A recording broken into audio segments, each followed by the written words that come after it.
far as you see Ambedkarism is concerned, we say that in Ambedkarism there is an ideology, it's a philosophy, it's a policy, it's a process, it's a path. And the people who walk on this become Ambedkarites, that means personalities. Okay. Again I would repeat, ideology, philosophy, policy, process, path and personalities.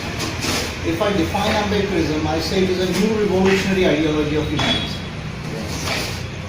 If I can put it in formulas, I can say Ambedkarism is equal to equality plus liberty plus fraternity plus justice plus Dhamma is equal to Ambedkarism.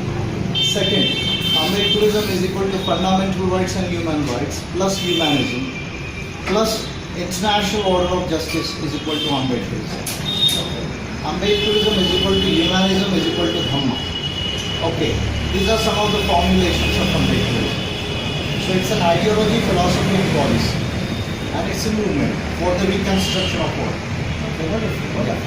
One of the things that I really am excited about in Mankar is, you know, in the 50s he tussles with Marxism, of course, and he says Marxism might get you equality and liberty, but not fraternity, fellow feeling. Yeah. So I wonder what your thoughts are. How do you push a strenuous agenda, but not alienate your opponents? So you see, Baba was very clear as far as Marxism is concerned. Though you see the end of Marxism and Buddhism may be one of the same, to remove the sufferings from the world. But the way you see that Marxism takes about the violent revolution, about the class conflict and class revolution, that was not the, you see, philosophy of Baba Ambedkar. He wanted to bring, you see, revolution in a bloodless manner.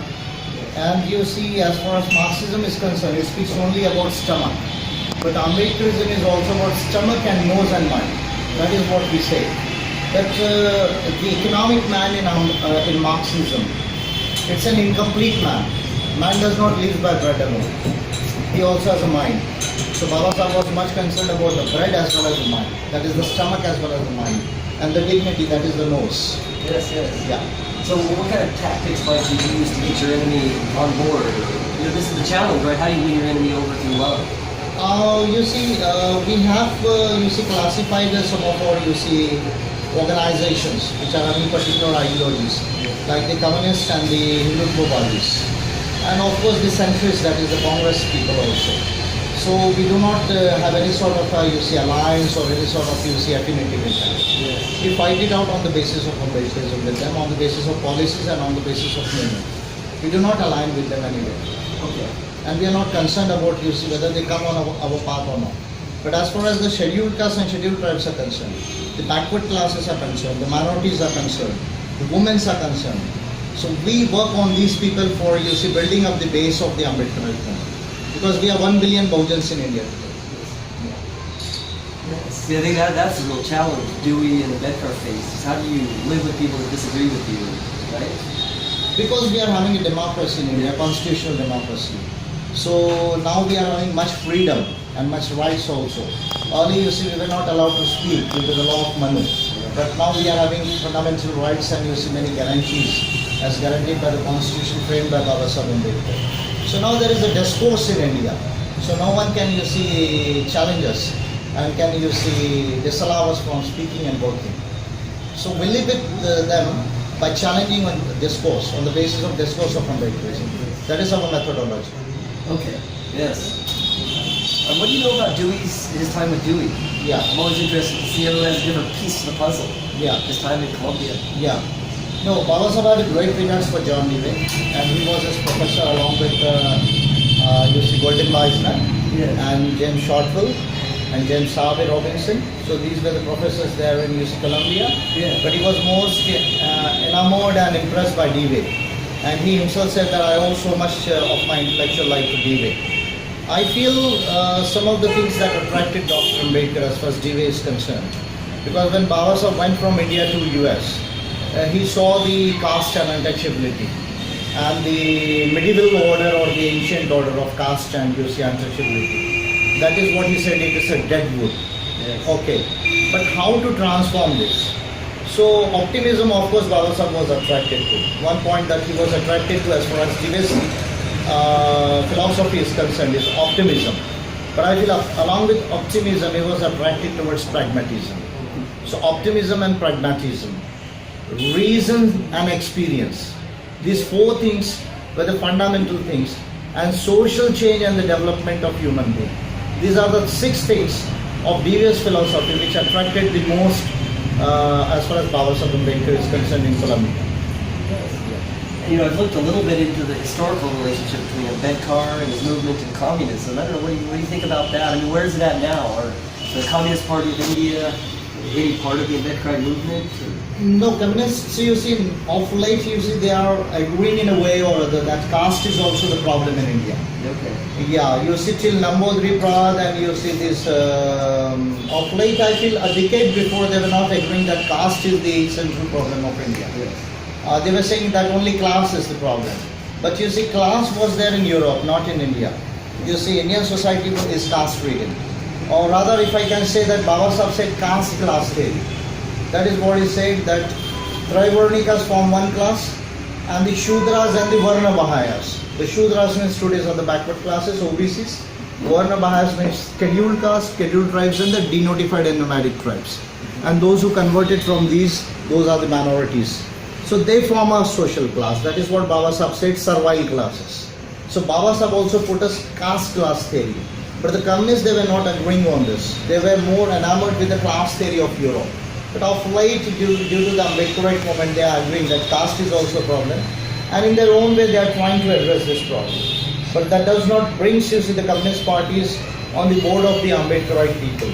Because till they agree to the annihilation of caste in India, there can be no, you see, uniformity. There can be no alliance with the communist parties in India. Okay. I know in the 1936 essay, Annihilation of Caste, Ambedkar took a lot of heat for saying you need to get rid of the Shastras to get equality. What's the current stance of the Ambedkarite Buddhists? Can you live with Hindus being Hindus, or you have to get rid of them? No, not at all. You see, as far as the Ambedkarite Buddhists are concerned, they're very much particular about this. That you see, the conversion is required here in India. If at all you see want to make the society more, you see, egalitarian and more compassionate and more humanitarian, then you cannot have Hinduism and democracy together. You see, because Hinduism, it discriminates the people in society and in institutions. Though you see the state cannot discriminate, but there is also systemic discrimination in India by the state. But as far as the Hindu society is concerned, everywhere in the villages and the cities and the institutions, there is a direct and indirect discrimination. There is a systemic discrimination. So therefore, conversion is must in India. Okay, so you're taking a pretty hard stance there, right? That you don't have democracy till you get rid of Hinduism as a religion. No, Hinduism, Baba Saheb has said that it's a misnomer to call Hinduism a religion. Okay. It's not a religion at all. That is what Baba Saheb Ambedkar said. His disagreement with Hinduism was one of that principles. He wanted a religion of principles, not a religion of rules. Yes. Hinduism is a religion of rules. Yes. Buddhism is a religion of principles. And here you see the deviant ideas of you see inquiry and reason. Yes. That comes into fray as far as you see Vijay and Baba Saheb Ambedkar are concerned. Yes. You don't know if he read Dewey's A Common Faith. Dewey wrote a book on religion in the 1930s. Yeah. I've never found any evidence Baba said he owned it or read it or referred to it. And I don't know, have you found anything? No, I feel 15 odd you see titles, just like you see democracy and education, reconstruction of philosophy and reconstruction of democratic life, and how we think, and inquiry and ethics, along with Tufts, I feel ethics. One common work with Diva and Tufts was their ethics. Yes. So these books you see you will be able to find in the Siddharth Library in Mumbai. Yes, I've been there. One thing that you might be able to, I don't know, probably no one can answer this, but there's a copy that Ambedkar owned and signed on ethics. This is a 1908 book from Dewey and Tufts. And at the top he puts K.A. Kaluska. So he was, the assumption is he was gifted this book from Kaluska. Do you have any idea when that happened? Was that before Columbia or after Columbia? No, it's certainly after Columbia. Certainly after. After Columbia, not before Columbia. Now, Kaluska gave him the life of the Buddha, right? Before Columbia. That was before Columbia, but as far as, because you see, Dive was not known in India before, you see, 1916. It's only when Baba Saheb Ambedkar came back here from Columbia that India got acquainted with Dive. We do not find any references of Dive being referred here in India before 1916. Yes. Okay, that's good. That's something to go on because I always have trouble figuring out when I should date. Yeah, that. because I can tell you much certainly because I've authored, you see, chronology on Dr. Ambedkar. And have recorded 2,500 dates and entries. I'll be giving that volume to you. Okay, wonderful. So I'm very much concerned about this, that it is post 1916, not before. Yes, okay, yeah. And I've never found a reference to Dewey before that. I have found William James and Charles Pierce, but not, so I think Ambedkar brings Dewey into the Indian Indian context. Yes. Wonderful. Do you know of any other, I know I was talking to my friends in the car, right? I went to Siddhartha and looked at all his books. Symbiosis has some of Ambedkar's books. You know any other locations that have some of these? You can find some of them in, you see, Delhi with Nanak Chand Rattu's, you see, personal libraries. Okay, where's this? But Delhi, Nanak Chand Rattu, his personal assistant. Okay. But now he's no more. Oh yes, it's not. So his children's they are having, you see, some of the books, some of the possessions. Okay. So that is one source you can search for. The second search you can do in Mumbai with Mr. Shinde. Okay. Mr. Shinde. And I've heard Rajgraha might have some. No, Rajguru, almost all the books have been transferred, I feel, to the Siddharth College Library. Okay. Whatever books were there in Rajguru, those have been transferred to Siddharth College Library. But some of the rare, you see, books signed by Dr. Ambedkar can be in the possession of Mr. Shinde and Nanak Chand Rattu's family. Okay, and that they're in Mumbai. In Delhi. In Delhi, okay. So, Mr. Shinde in Mumbai. okay. We want to give me another reason for another trip to India. Yeah. I wish they put all of Ambedkar's materials in one place. Yeah. So, no, this is very helpful. I don't know, who else do you think would be a major influence on him from the West? From Europe, or he read? In Siddhartha, he had 2 copies of John Stuart Mill's On Liberty, but they were unmarked. Yeah. You never could figure out why he had 2 copies of that. You see, Baba Sahib had a lot of influence from many people. Yes. Dewey was one of them. And of course, J.S. Mill was also there. As far as philosophy is concerned, I am saying. Yes. And then Lasky was there, Burke was there. Yes. So these 4 people he often refers. Then there was also reference by Voltaire, I feel. The French Revolution also had some influence on Dr. Ambedkar as far as the transformation of the institutions are concerned towards democracy on the basis of equality, liberty and fraternity. Yes. So because he is often found, you see, quoting Voltaire also sometimes, you see. So I feel 4 or 5 major influences were there. Dewey was a major influence. Then J.S. Mill was there, Lasky was there, Burke was there, and Voltaire was there. I feel these are the 6 major influences on Dr. Ambedkar. And as far as his theoretization are concerned, I feel Seligman was there and Kennan was there. As far as economic theory is concerned. So these were the influences. Bertrand Russell also you can, up to a certain limit, Bertrand Russell also. Yes, one of the first Construction of the Yes, and he supposedly he met, according to some of the chronology, Russell in England. Yeah. I don't know, did you ever hear any details of what they talked about? Yeah. Some of this stuff, I wish people would have recorded it. Yeah. What was I going to say? One interesting thing that I'm working out, I have my own answers to some of these questions, but in Annihilation of Caste and later on in other texts, he has this weird technique. Sometimes he'll cite Dewey, quote Dewey, say my Professor Dewey said. But sometimes he'll just speak Dewey's words, change them a little bit. Eliminate school and talk about religion.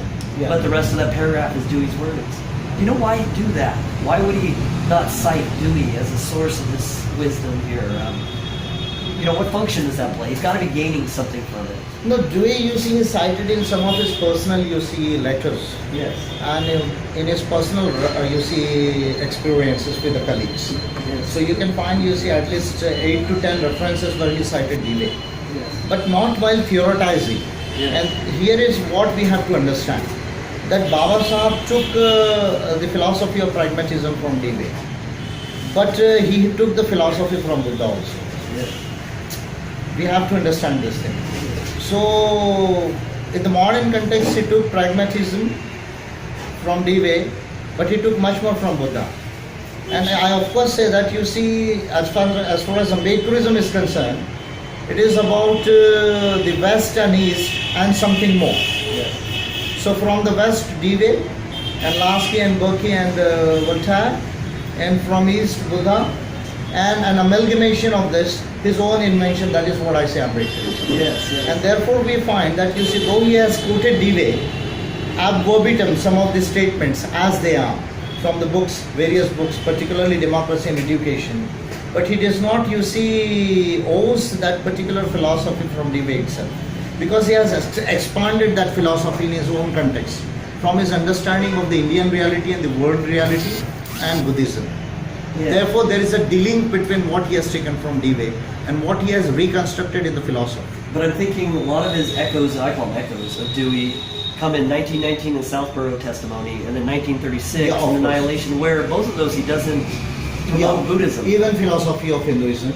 Yes. Even philosophy of Hinduism. Yes, but those other two don't have Buddhism. Yeah, but you see, if you see Babasaheb Ambedkar, you see he studied Buddhism from Bonn University. Yes, yes. That was somewhere in 1923. So he was well versed with Buddhism in 1923 also, Yes. when he was in Germany for 6 months. So he studied Buddhism there also. So, and if you see that when he came back from England, he was in India, you will find that some of the preliminary aspects he started quoting about Buddhism. So he was, it is not that Babasaheb Ambedkar got acquainted with Buddhism only in this later part of the life. Yes. It's much more in the early part of the life. Oh yes, yes. You know, this is interesting though, the annihilation of caste, when he Yeah. said liberty, equality, and fraternity Fraternity. might be found in the Upanishads. Yeah. He doesn't suggest in the Buddha. He suggests, so it seems like he's not quite ready to give up on Hinduism at that point, even though his whole text was arguing No, against the but then Shastras. if you immediately come to the Mahar conference, Yes, the Mahar conference which was held the very same year, yes, okay, 1935 in Evla, when he said Yes. that I was born as a Hindu but I will not die as a Hindu. yes. Then you will see that the last sentence says Atta Deepa Bhava, enlighten thyself. Yes. So he quoted Buddha indirectly. Okay. He started quoting Buddha indirectly because India at that point of time was not ready for Buddha. Okay. But he started quoting Buddha indirectly. Okay. Okay. So some places you'll find that he is not quoting Buddha. At some points you will see that he is quoting Buddha in an indirect way. Yes. So you'll find particularly he started quoting Buddha from 1935 onwards. Okay. Now there's two Much hypotheses. before annihilation of There's two hypotheses, right? One that he was holding back, but he knew in his heart he wanted to convert, or he was still undecided. What do you think it was in 1935? 1945, of course, there was a conviction that conversion is necessary to abolish the religious discrimination of Hinduism.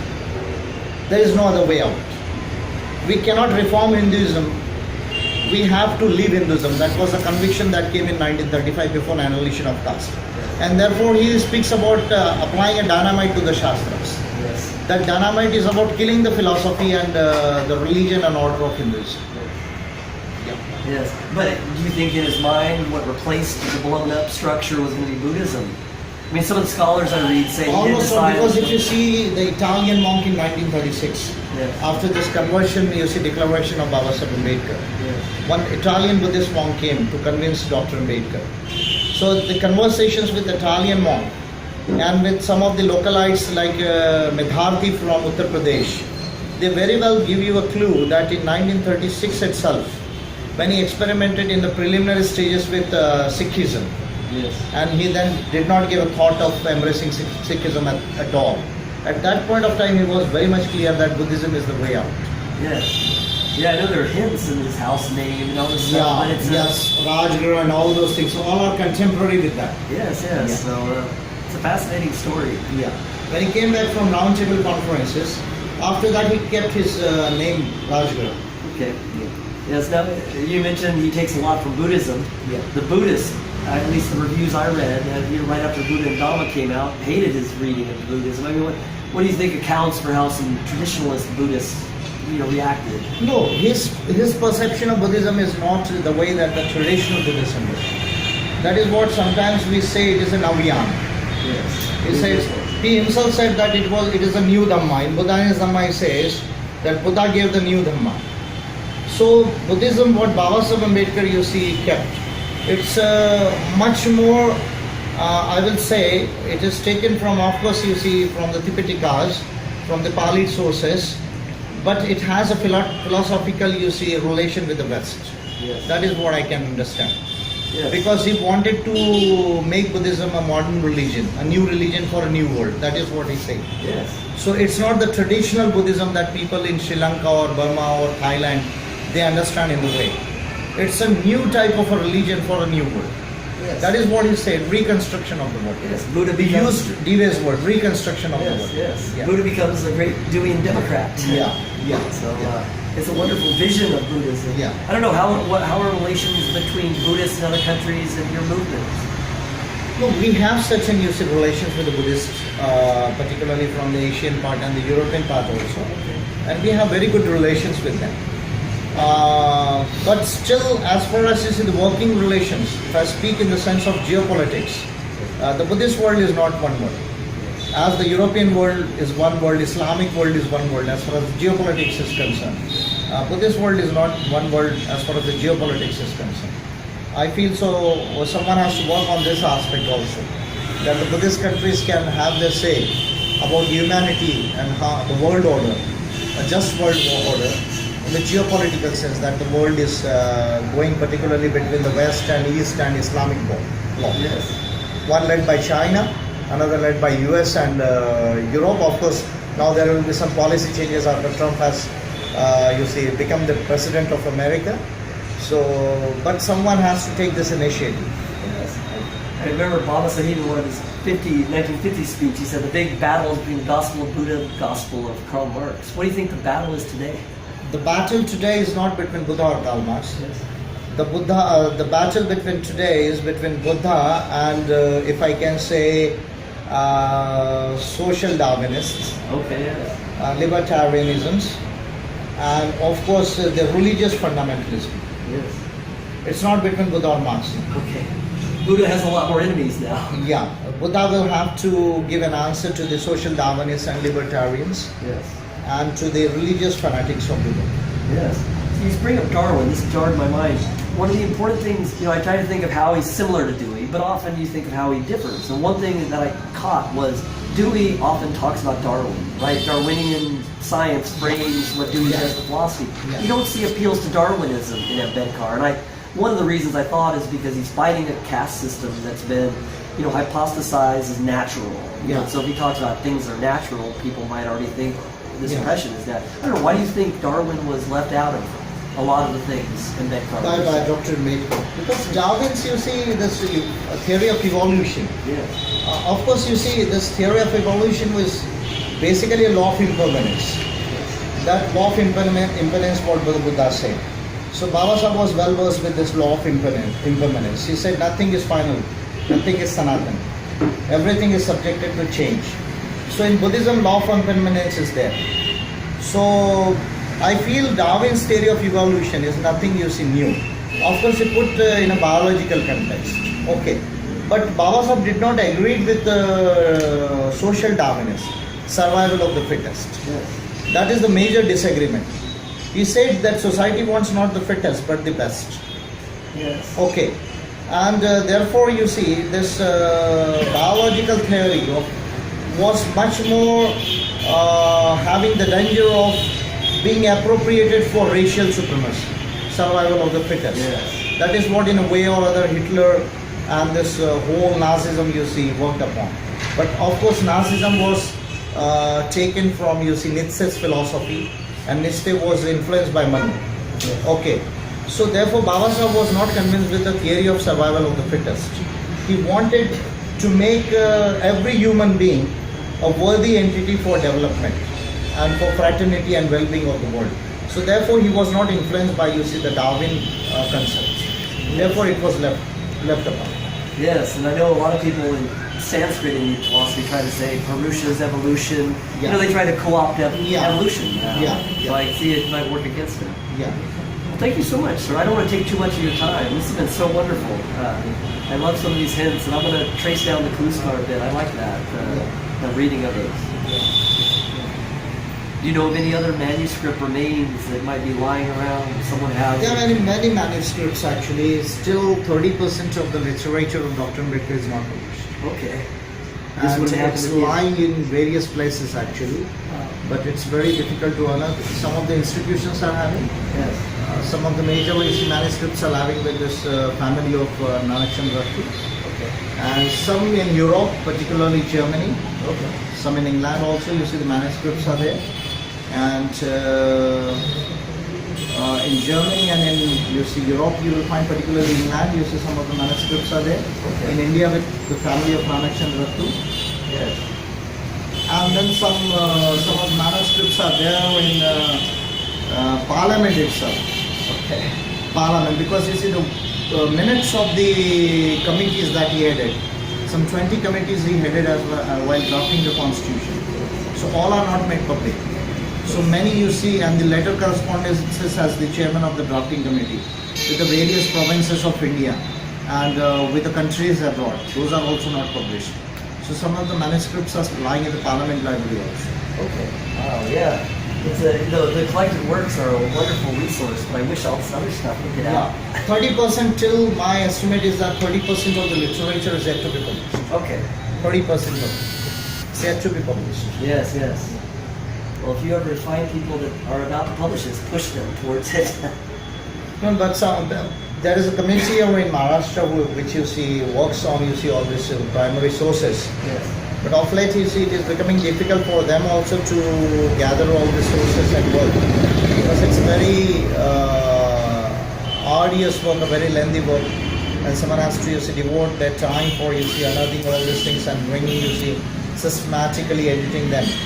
So some type of difficulties they are facing now.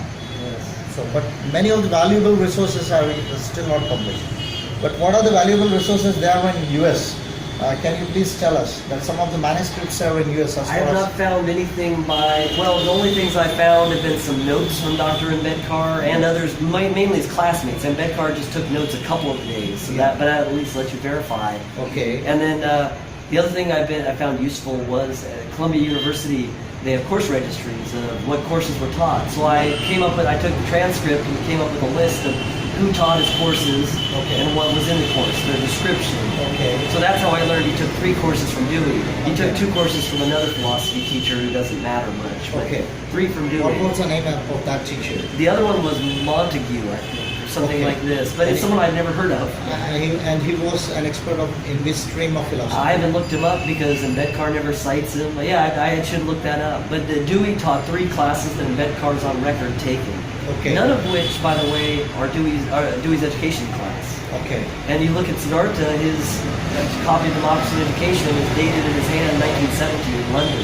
Okay. So this is intriguing to me because most times people speculate and say he learned about Dewey's view of education and democracy there. Okay. But mainly what he learned was political history, Okay. philosophy. Okay. I can share some of my forthcoming articles with you. They're coming out in the Journal of Religion and some other. Researching. Yeah, so this is where I start to unpack this. Okay. So some of the manuscripts will be there in US also. Very minor manuscripts are there in US also. Yes, but I found nothing like an Ambedkar speech or an Ambedkar book. No extended manuscripts from him, like here in England. Or excuse me, here And the books that he marked or referred there in US. I haven't found any of those in the U.S. Siddhartha and It's in the records of the libraries. No, I haven't seen it. Yeah, the only thing they have in the library, I need to go back again, but because I've heard from Eleanor Zelliott's book, she's a wonderful scholar. She said there was a CV, a resume of his on file there from when he got that doctorate. Yeah. I never found that. Yeah. What I found was they had a card, they have a file of famous Colombians. Okay. And there was an Ambedkar card, and it had reference only like 2 things, like articles from when he showed up, and I think some pins, like some promotional materials when he was there getting his honorary doctorate. But yeah, I was disappointed. I didn't find a hidden book by him or anything. Okay.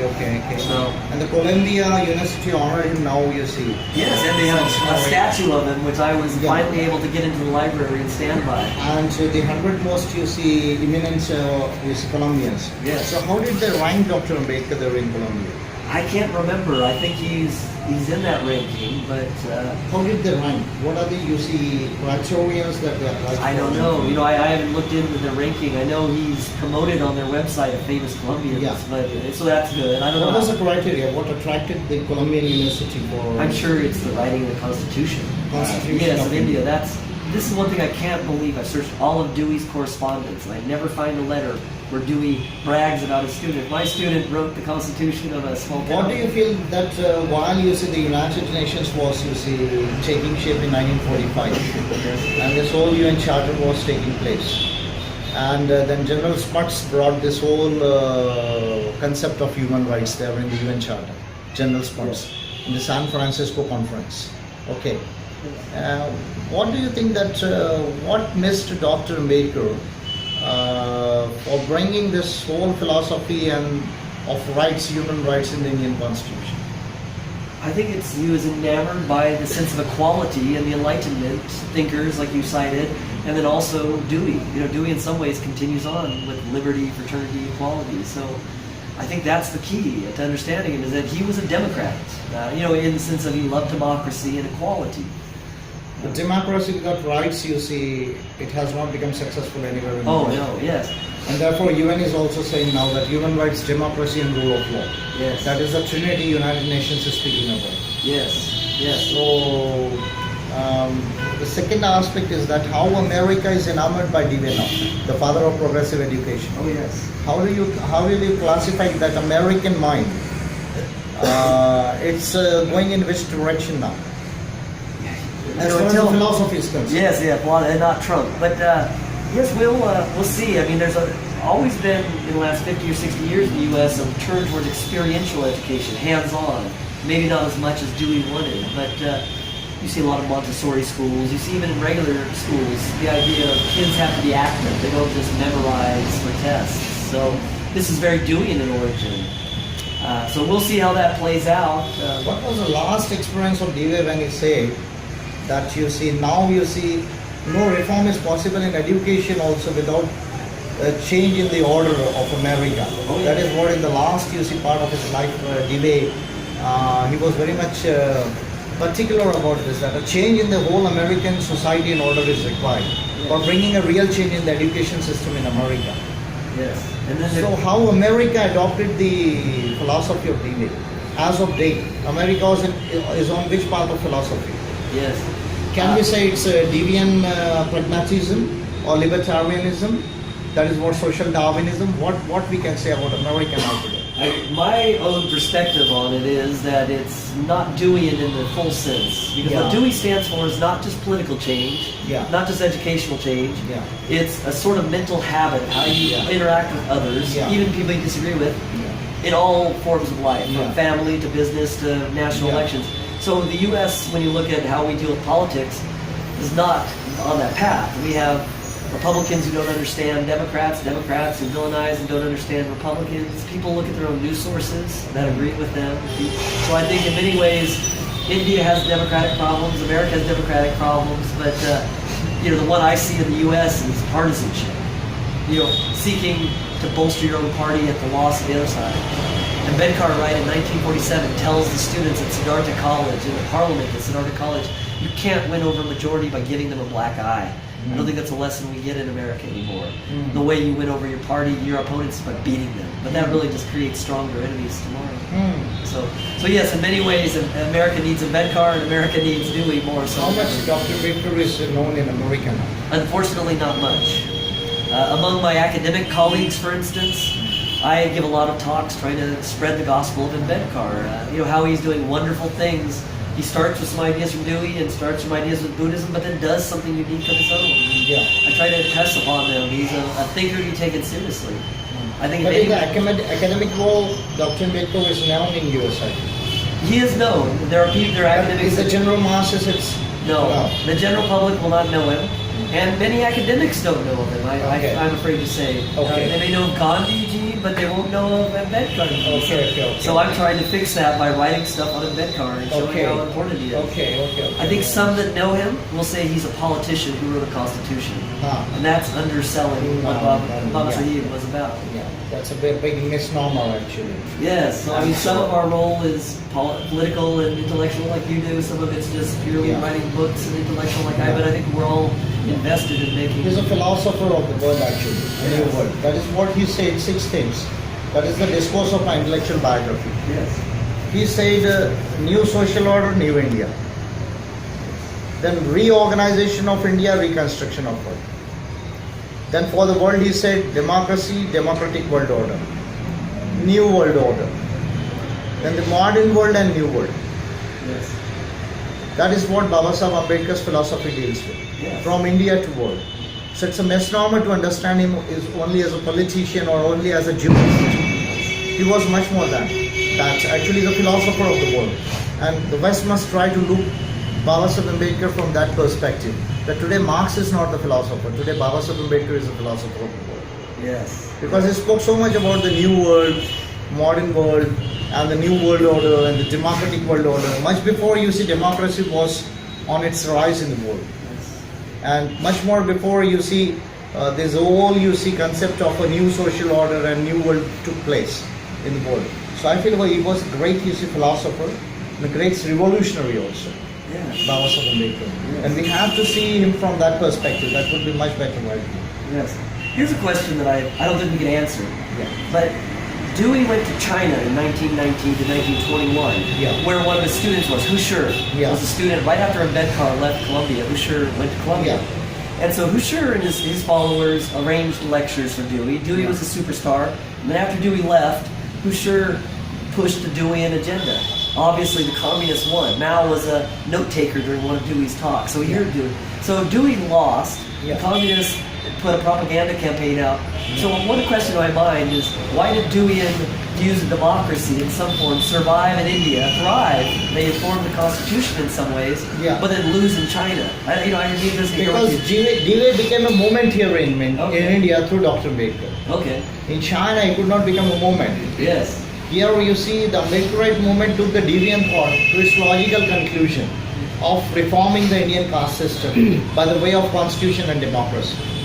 And Baba Sahib Ambedkar is an embodiment for that. So deviant thought requires a movement. It will not survive in the world unless it is made a movement. So I feel as it happened here in India, that it became a movement and still the movement is there. I feel America also requires a movement. The West also requires a movement. If the deviant philosophy has to become a reality in the world. Yes, yes. I was surprised to learn from some of my friends that there are Jaibim schools in Hungary for Roma Yeah. people. So this Yeah. is wonderful that the Ambedkarite message Yeah, now is in out. Europe you see particularly UK and Hungary and France and all small pockets of various countries of Europe. So the people who migrated from India, they have been enlightening the people there in Europe. And gradually the Europeans also, you see, they are influenced by Baba Sahib Ambedkar in some of the countries in a major way. In the Romas, you see, they are finding, you see, their way out in the philosophy of Baba Sahib Ambedkar. So the Romas, they are the migrants from India only. So the denotified and nomadic tribes, the great indigenous people of India. So they migrated, you see, 2 million back from India. So Romans, they are much more, you see, attracted towards Dr. Ambedkar. So that's a very major development. But I feel America, what do you feel that after the election of Trump, what stand you see American government may take as far as you see the world order is concerned? Who knows? Trump spoke like a populist and a protectionist, but it seems like he's still figuring out his policies. My own personal view is I hope some of the policies he spoke of during the election were just talk. Okay. But yeah, it'll be interesting to see how it plays out. But one thing I think that's going to be there, he's going to be gone in 4 or 8 years, one or the other, and there's still going to be these kind of habits of discourse. And that's what bugs me as a Deweyan. Is that this election brought out the worst of every side. Yeah. I don't know if you saw the debates where Trump versus Hillary Clinton, Yeah. and at the end of that one debate, they asked both candidates, will you accept the outcome of the election? And I said, that's our low point as a democracy, when you have to ask candidates, will you accept the democratic results? That's almost, will you not resort to violence? Why do you feel that America is still not ready for a woman president? Who knows? It seemed like they were short of 80,000 votes of having a woman president. From what I know... Do you feel that this electoral college of US is a just electoral college?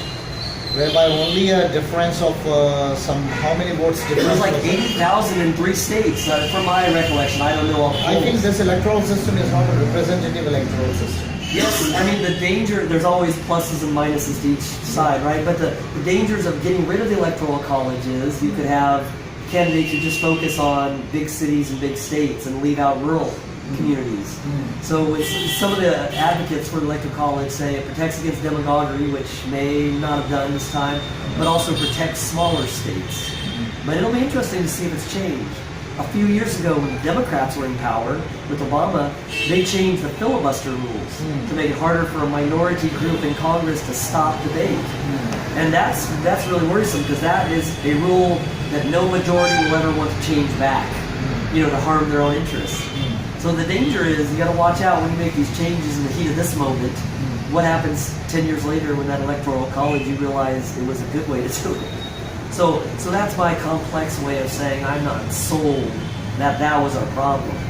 Fake news was part of the problem. We had a lot of propaganda being spread, or just bad arguments, bad information. So yeah, this is tough. How do you be a good Democrat in the age of electronic media? Will the rule of Republican Party affect the African Americans and Hispanics and Asians who are in America? Some of my colleagues really worry about that, and I see some of the grounds for worrying about that. I hope Trump doesn't focus on that. And the way he talked in the candidacy is he would say some of these things, but then he'd always come back to an economic populist line. So I'm hopeful that will be his focus, which is trying to improve the economy. Will there be a realignment of NATO and... I don't think he's serious. Hopefully his advisors... Will there be a realignment of America and Russia towards a new world? There might be. It'll be interesting. He talks sometimes like he wanted to be more friendly with Russia or work with Russia. Will that create new equations with China and Europe? I don't know. This is not my specialty. These are too many countries. What is the thinking of Republican Party today, as far as philosophy is concerned? They tend to be conservative on social values. Some of them want to involve religion more often in politics. So the U.S. has a lot of religion involved in politics, at least on the Republican side. Some Republicans seem to try to say they're religious because that's what they have to do to get their base. So it's interesting. The two-party system is problematic in many ways. Is there a scope of multi-party system in U.S.?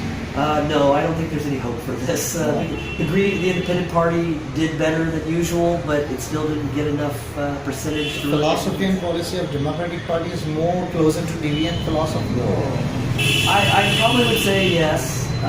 More closer, if not completely on that path. Yes. I mean, what I think Dewey would not agree with is the way many Democrats act, just like you would in Republican habits. But yes, some of their social policies would probably be closer to what Dewey was advocating in the 30s and 40s. Okay. Although Dewey tried to start a third party back then as well, or support a third party candidate. That's why I'm asking about multi-party democracy in the Yes.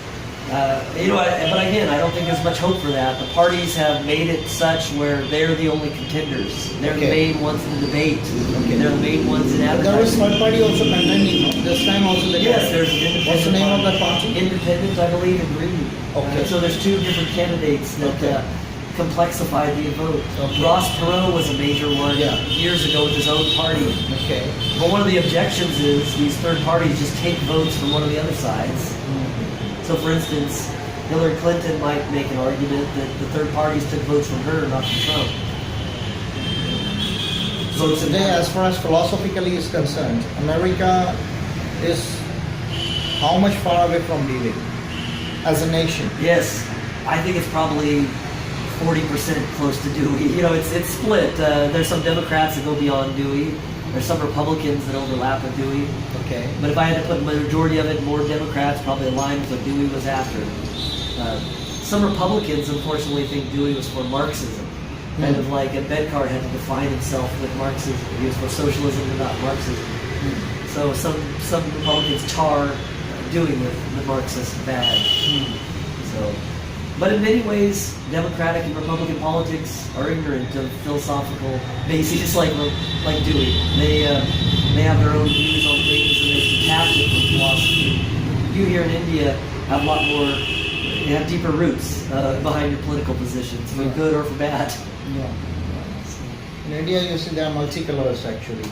There is Hindutva also, and there is, you see, Marxism also, Indian version of Marxism. Yes. And there is a version of Gandhiism also. Yes. And there is a strong Ambedkarite movement here also in India. So, but as far as America is concerned, it's not very clear that on which path of philosophy it is. No, It's still not very clear actually. no. In many universities, philosophy. Can we say it's only materialism? It comes close to being only materialism, I fear. I mean, there are a lot of people that go to church in the U.S. Probably more. This is an empirical matter, so we can look at statistics. So, still this harmony of the reconstruction of mental and material world. Yes. It's far away from US. Yes. Reconstruction of mental and material world. Yes, I think there is still a divide. Some people think spirituality and religion plays a big role, and some people say, no, I'm agnostic or atheistic. It's not as spiritual as India. You know, even in Mankar, fighting religions is spiritual in the Buddhistic sense. So yeah, the U.S. politics, religion doesn't often make an appearance, and when it does, I don't think it's very helpful. Do you think religion plays a helpful role in Indian politics? Yeah, it's very much there. Yes. But the religion, the concept of religion of Baba Sahib Ambedkar was very different from the concept of religion of the world. Yes. That is what you say, that you see the center of religion must be to establish the right relationship between man and man in his life on earth. Yes. So this relationship between man and man, right relationships between man and man in his life or her life and on earth means that all socio-political, economical and cultural and religious aspects have to be redefined on right relationships.